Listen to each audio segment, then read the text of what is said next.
Everyone, welcome back to my channel. I am Disha. I hope आप सभी लोग अच्छे होंगे। So this video is basically for all my juniors out there जिन्होंने इस साल अपने 10th के एग्ज़ाम दिए हैं और वो अभी 11th में आ चुके हैं एंड वो साइंस स्ट्रीम को ऑप्ट कर रहे हैं।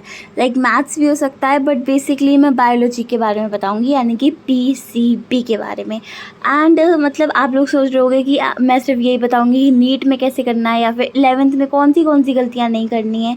नीट के स्पेसिफिकली नहीं, ये स्कूल एग्ज़ाम से रिलेटेड भी वीडियो होने वाली है एंड नीट से रिलेटेड भी होने वाली है।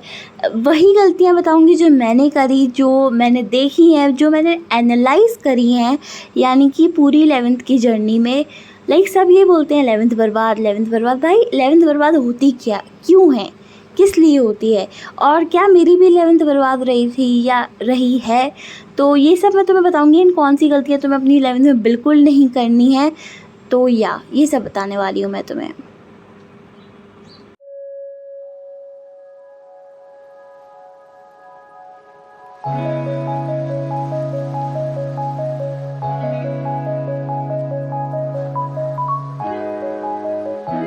तो देखो, चीज़ें स्टार्ट कहाँ से होती हैं।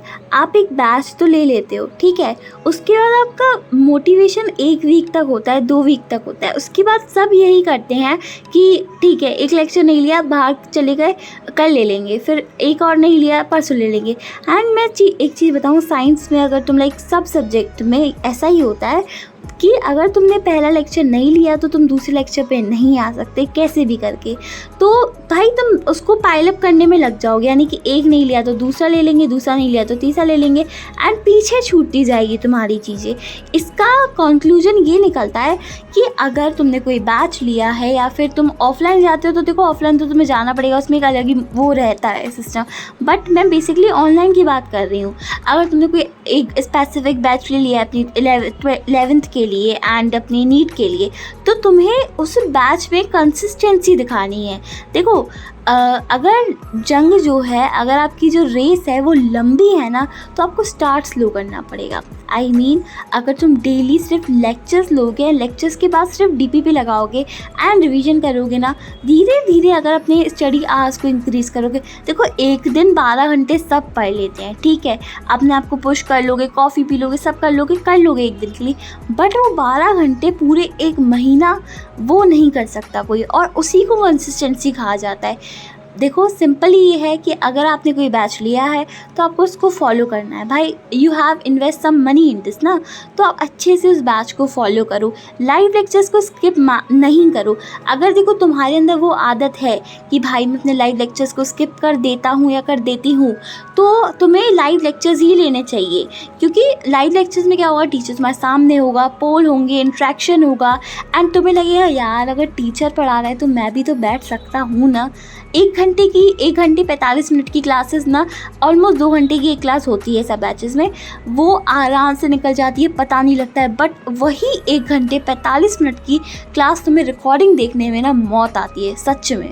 लाइक मेरे साथ ये हो चुका है। 11th में स्टार्टिंग में तो आराम से सब हो गया था एंड उसके बाद रिकॉर्डिंग देखने लगी थी तो फिर ख़त्म ही नहीं हो रही थी, इतना बैकलॉग बन गया था।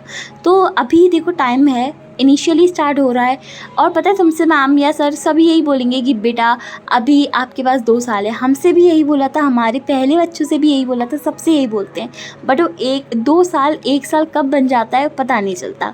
तो बिल्कुल भी लाइव लेक्चर्स को स्किप मत करना।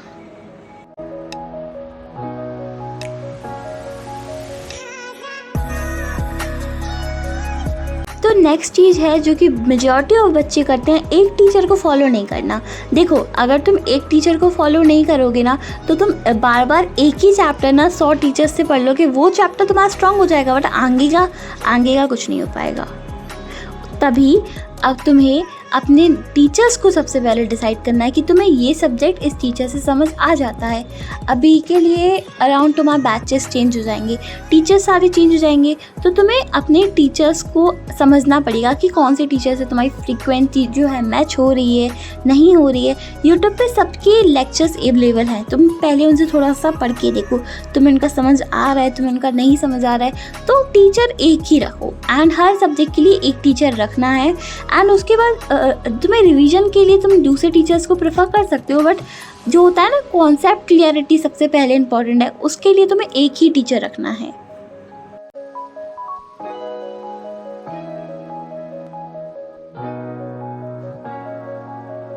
देखो अभी स्टार्टिंग में क्या होगा ना, तुम्हें लगेगा कि ये भी कर लेता हूँ, ये भी कर लेता हूँ, मॉड्यूल्स भी बना लेता हूँ, DPV भी, PYQs भी, एंड इस कोचिंग के मॉड्यूल्स, उस कोचिंग के मॉड्यूल्स सब बना लेता हूँ। लाइक जो भी तुम्हें क्वेश्चंस सीरीज़ आती हैं वो भी कर लेता हूँ, ये भी कर लेता हूँ। भाई अगर तुमने अभी अपना इनिशियल टाइम पे इतनी ज़्यादा चीज़ें डाल दी ना तो तुम्हारा नहीं हो पाएगा। लाइक सबसे पहले प्रायोरिटीज़ अपनी सेट कर लो कि तुम्हें सबसे पहला काम NCERT करना है, धीरे धीरे आगे बढ़ो। अगर NCERT नहीं हुई है और तुम जाके सोच रहे हो कि मैं मॉड्यूल कर लूँ, मैं ये कर लूँ, मॉड्यूल्स इज़ गुड, पर मॉड्यूल का पहले बेसिक लेवल तो करो, उसके आगे ही कर लो। नहीं, तुम सब चीज़ें खरीद के रख लोगे, बाद में तुम्हें बुक्स ही पड़ी रहेंगी, तुमने पढ़ा उसमें से कुछ नहीं होगा। अगर तुम एक बुक ले रहे हो ना, उस एक बुक में से जितनी इन्फॉर्मेशन तुम निकाल सकते हो, अपने दिमाग में डाल सकते हो, उसको सबसे पहले करो। लाइक फॉलो वन रिसोर्सेज, ऐसा नहीं बोलूँगी, रिसोर्सेज अच्छे से फॉलो करो, बट तुम्हें पता होना चाहिए कि इस टाइम तक तुम्हें यही करना है, क्योंकि एट दी एंड जाके तुम्हें NCERT ही पढ़नी पड़ेगी। नोट्स अच्छे से बनाओ, DPP सॉल्व करो, उसके बाद क्वेश्चन प्रैक्टिस करो। क्वेश्चन प्रैक्टिस के लिए भी लिमिट में रिसोर्सेज रखो, ऐसे आगे आगे बढ़ जाओगे तो लास्ट में तुम्हें लगेगा कि मैंने एक चैप्टर के ही कम से कम 3-4 हज़ार क्वेश्चन बना लिए और आगे के चैप्टर्स उसका क्या, उसकी तो DPP तक सॉल्व नहीं होगी। तो सबसे पहले अपने रिसोर्सेज को लिमिट करो। हर चैप्टर के ये सोच लो, चैप्टर कंप्लीशन के बाद तुम्हें 250 कुछ क्वेश्चन लगाने हैं, एंड उसके बाद सारे तुम्हारे जब चैप्टर्स हो जाए ना, उसके बाद और क्वेश्चन प्रैक्टिस करो। क्वेश्चन प्रैक्टिस की मना नहीं है, बट सबके क्वेश्चन प्रैक्टिस लगाने हैं, सबके करने हैं। लाइक इक्वल टाइम ना हर सब्जेक्ट को देना है। ऐसा नहीं कि सिर्फ बायो कर लो, ऐसा नहीं कि सिर्फ फिजिक्स कर लो, ऐसा नहीं सिर्फ केमिस्ट्री कर लो, सब कुछ करना है, बट लिमिट में करना है, लिमिट में सबको टाइम देना है। एंड अपने जो वीक सब्जेक्ट है उनको ज़्यादा टाइम देना है, क्योंकि वीक को स्ट्रॉन्ग बनाओगे और तभी स्ट्रॉन्ग बनेगा ना वो, नहीं तो ऐसा तो लगेगा कि सिर्फ बायो ही होती जा रही है एंड केमिस्ट्री और फिजिक्स तो साइड में ही कहीं बैठी हैं।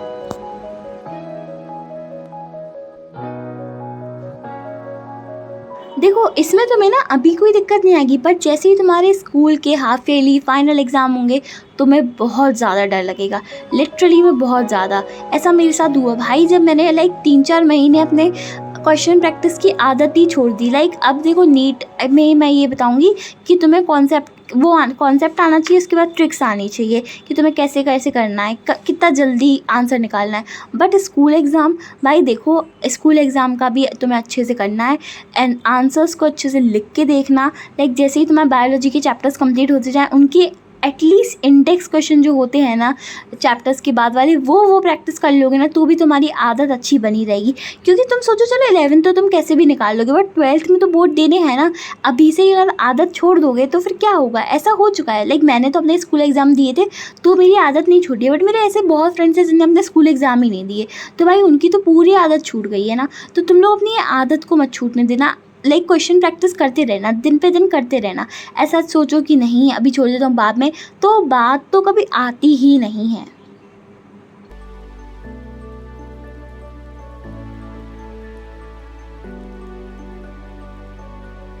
देखो लाइव लेक्चर्स तुमने ले लिए, कॉन्सेप्ट तुम्हें आ गए, तुम्हारे नोट्स बन गए, उसके बाद क्या, उसके बाद तुम्हें अपनी क्वेश्चन प्रैक्टिस करनी है, टेस्ट देने हैं। देखो ऐसा होता है कि स्टार्टिंग में ना सब टेस्ट देते हैं, अराउंड 1 टेस्ट दिया, 2 टेस्ट दिया, उसके बाद तुम्हारा जैसे उसमें मार्क्स भी अच्छे आते हैं। जैसे ही सिलेबस आगे निकलने लगता है ना तुम टेस्ट देना बंद कर देते हो। एंड मैंने भी यही करा था भाई, मैंने भी टेस्ट देना स्किप करा था। तुम लोग टेस्ट देना बिल्कुल स्किप मत करना, भले ही कुछ भी नहीं आ रहा हो ना टेस्ट ज़रूर देना।